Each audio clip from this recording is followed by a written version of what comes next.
The magic and mythology of the cat. It's thought that cats were first domesticated in the Near East around 7500 BC, and we know that cats were worshipped in ancient Egypt since around 3100 BC. Cats are very aware of this. No other creature in the world is more connected to the witch than the cat, especially the black cat. For centuries, anyone who kept cats or showed compassion to a cat was put under suspicion of being a witch by the Catholic Church. In 1486, Pope Innocent VIII famously declared that cats were witches' familiars, and whenever a witch was burned, her cat should be burned with them. Many cultures had strong beliefs that witches could change into cats or kept cats to do their bidding. In 1658, English cleric Edward Topsell wrote, "The familiars of witches do most ordinarily appear in the shape of cats, which is an argument that this beast is dangerous to soul and body."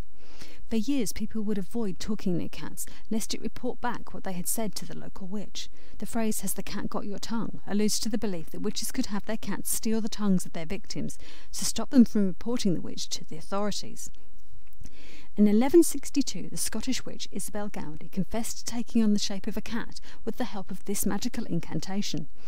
"I shall go into ein cat, with sorrow and such and a black shot, and I shall go in the devil's name, I until I come home again." In times past, they did have some really weird ideas about the cat. Its teeth were said to be venomous, its breath was infectious, and it was claimed that even cat hair could kill you by choking the breath from your body. Now, here's the thing, these ideas aren't actually wrong. Bites and scratches from cats can indeed become infected, and in times past when healthcare was very poor or non-existent, such a thing could really kill you. There's also a protein in cat saliva which they spread all over their fur and skin as they clean and preen, and this is a serious allergen for many people. In fact, some people are so allergic they can go into anaphylactic shock and even die. In 2021, there are around 220 million owned domesticated cats in the world. The cats that share our homes may be domesticated, but is still a predatory hunter, and so has sharp teeth and claws, a very strong flexible body, quick reflexes, incredible night vision, and a highly developed sense of smell.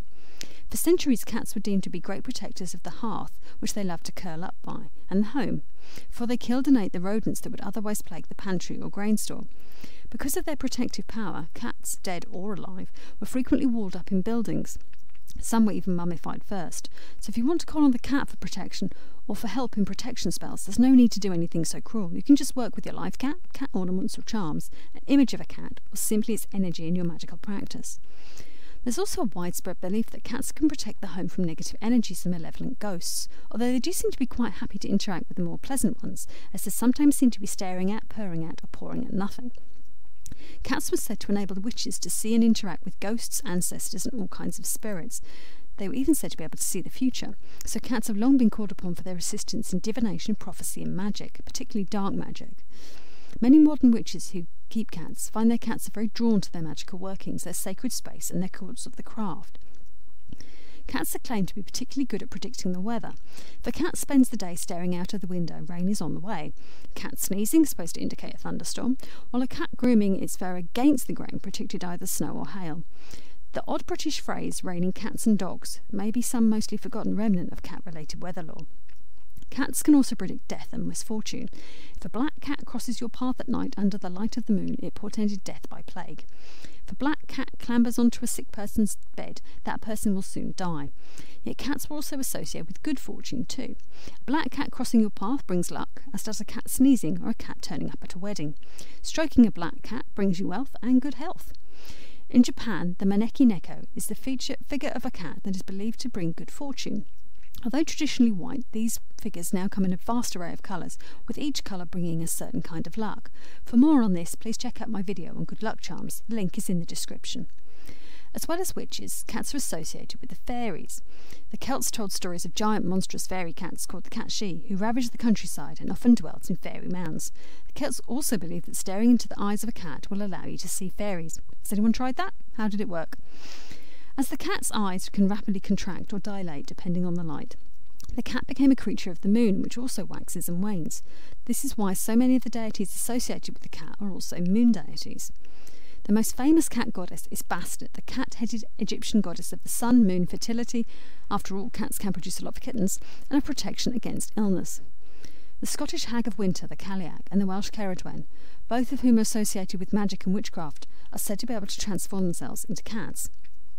Our modern concept of the witch and her cat was probably heavily influenced by the Norse goddesses Frigg and Freya.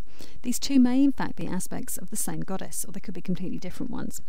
Either way, both were linked with magic and cats.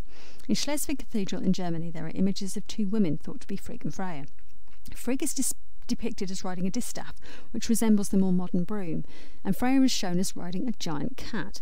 Indeed, Freya was said in Norse legend to ride around on a chariot drawn by two cats, but rather than being the little domestic kind, these cats were probably lynxes.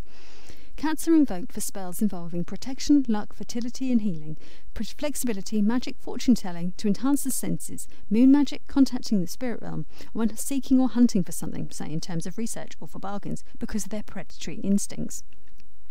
In modern magic, the cat is associated with the element and planet of Earth and the festivals of Beltane and Imbolc. The gemstones for the cat are those that display the distinctive cat's eye effects, such as tiger's eye, chrysoberyl, moonstone, selenite and labradorite. Thanks for watching. See you in the next video.